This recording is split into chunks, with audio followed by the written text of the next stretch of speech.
안녕하십니까, 형각입니다. 오늘은 정석 사주팔자 사계 간지 물상론에 대해서 갑목이 계수를 보면을 공부를 한번 해보겠습니다. 벌써 갑목이 갑을 봤을 때부터 시작해서 시간을 이제 다 만나 오늘은 갑목의 마지막 수업이 되겠습니다. 갑목이 지난 시간에 임수를 보면은 큰 물에 잘 크는 나무라 이렇게 얘기를 했었는데, 이 계수는 추나 추동에 따라서 봄, 여름, 가을, 겨울로 이렇게 나눠 볼 수가 있는데, 우리가 봄에는 계수를 비로 보죠. 그래서 수생목을 잘한다. 그래서 갑목이 봄에 계수를 보면 길하다 이렇게 볼 수가 있습니다. 여름에는 이슬이죠. 이슬이기 때문에 역시 수생목을 잘 하는 걸로 이렇게 볼 수가 있고, 가을에는 우리가 서리, 가을에 서리를 보게 되면은 나무가 움츠러들겠죠. 겨울에는 우리가 계수를 눈으로 볼 수가 있습니다. 그래서 봄, 여름, 가을, 겨울에 따라서 계수를 어떤 물상으로 볼 것인가가 굉장히 중요하죠. 그렇지만 이제 여름에는 이제 우리가 이슬이라고 이야기를 했는데, 여름의 계수는 날이 뜨거우면 증발할 수가 있죠.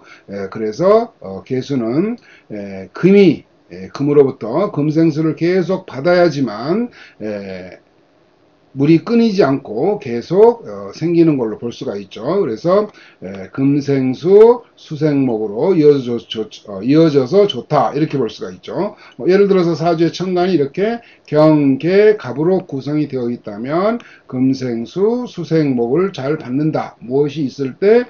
금이 있을 때 그렇다 이런 얘기죠. 그때 금은 신금보다는 경금이 더 금생수를 잘하는 걸로 이렇게 보게 됩니다. 그래서 겨울에는 뭐라고 그랬어요? 눈이다 그랬어요. 눈. 그래서 만약에 천간에 임수와 계수가 동시에 투간되면은 이거는 우리가 눈보라로 볼 수가 있습니다. 눈보라. 또한 지지에 수가 많으면은 폭설이 내리는 걸로 볼 수가 있죠. 그래서 폭설로 인해서 강원도에 눈이 많이 오면 어떻게 되죠? 교통도 끊기고 모든 것이 물이 얼어버려서 물을 쓸 수도 없고 세수도 못하고 밥도 못 해먹는 그런 상황이 생길 수가 있죠. 그래서 여기에 세수물이 없는 경우도 생길 수가 있다. 이렇게 표현을 했어요. 그러면은 우리가 이제 계수에 대한 공부를 기본적으로 깔았고, 실전 상담을 한번 보도록 하겠습니다. 자, 이 사주를 한번 볼까요? 이 사주는 계묘, 계해, 갑자, 계유 이렇게 해서 해월의 갑목이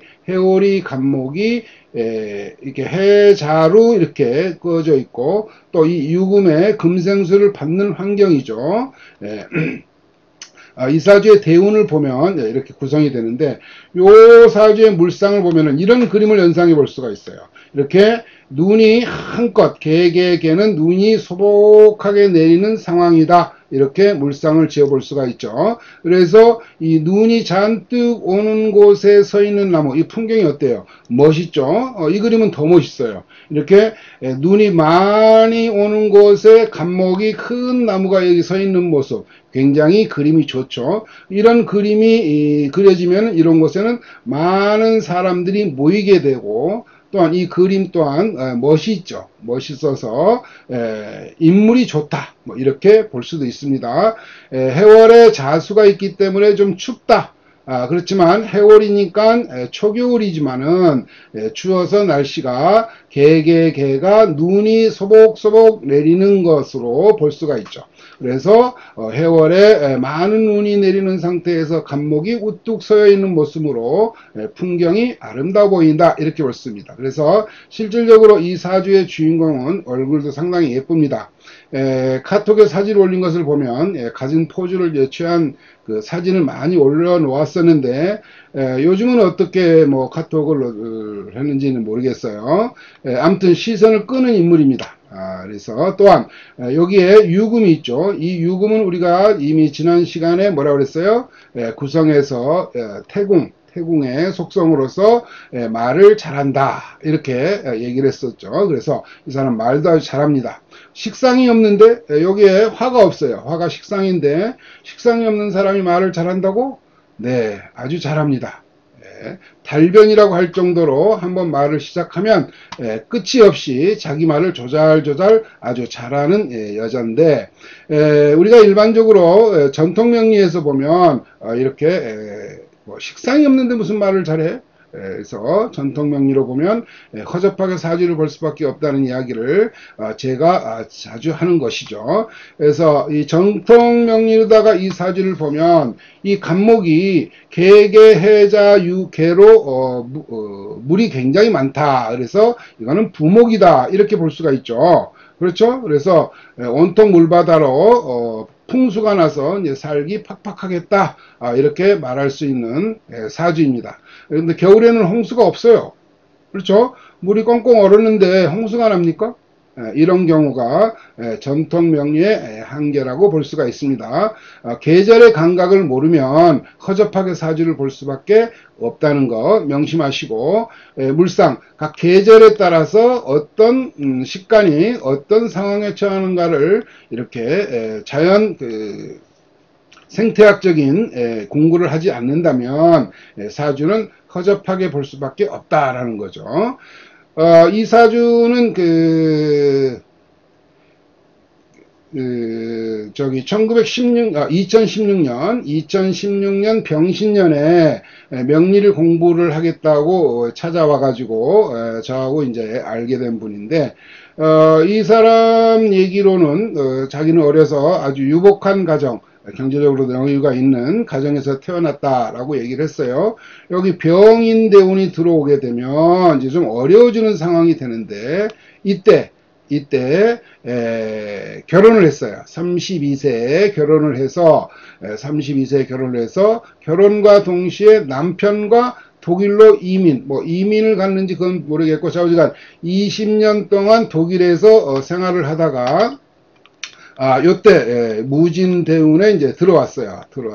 국내에 들어왔는데, 여기에 보면은 대운에서 병화가 오게 되면 병인으로 오죠. 병인이면은 병화가 생지를 깔아서 이 병화가 눈을 녹일 수 있는 상황이 된다 이런 얘기예요. 근데 겨울에 눈이 오던 그곳에 이렇게 태양이 떠서 눈이 녹게 되면 이 길바닥이 어떻게 돼요?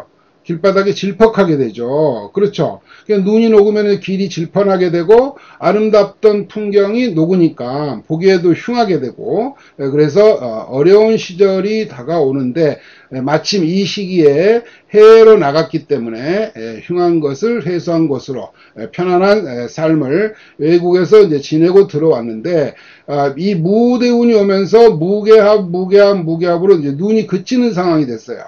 자진수궁으로 아직 춥기는 하죠. 그래서 눈은 그치고 이제 눈은 내리던 눈은 그치고 이제 추운 환경이기 때문에 눈이 그렇게 많이 녹지는 않았죠. 그래서 이제 이 친구가 이제 없던 재물이 들어온 거죠. 무진이라는 큰 땅이 들어와서 재물에 욕심을 내서 이때부터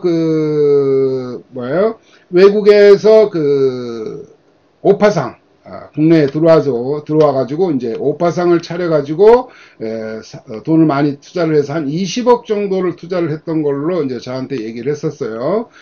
그랬었는데 그리고 나서 이제 얼마 있다가 이제 저하고 이제 인연이 끊어졌었는데, 근래 작년에 이제 저한테 전화가 한번 왔었어요. 선생님 어떻게 지내십니까? 라고 이제 전화가 왔었는데, 지금 이제 그동안에 투자했던 오파상은 이제 망해버렸고, 기대운이 들어와서 작년에 이제 기대운이 들어와가지고 각기업으로 묶이니까 본인도 이제 많이 힘들게 되겠죠. 그동안 명리 공부를 이제 꽤 많이 이제 했다고 하더라고요. 그래서 앞으로는 4-5미로 가죠. 4-5미로.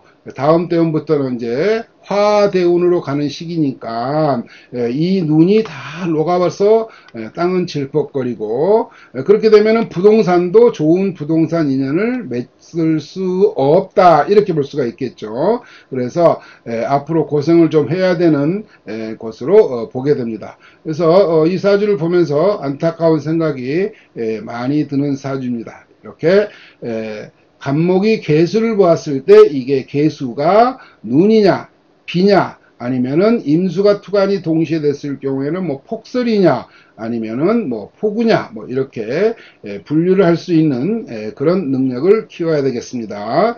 다음 시간에는 간목을 모두 끝내고 이제 을목부터 공부하는 시간을 갖도록 하겠습니다.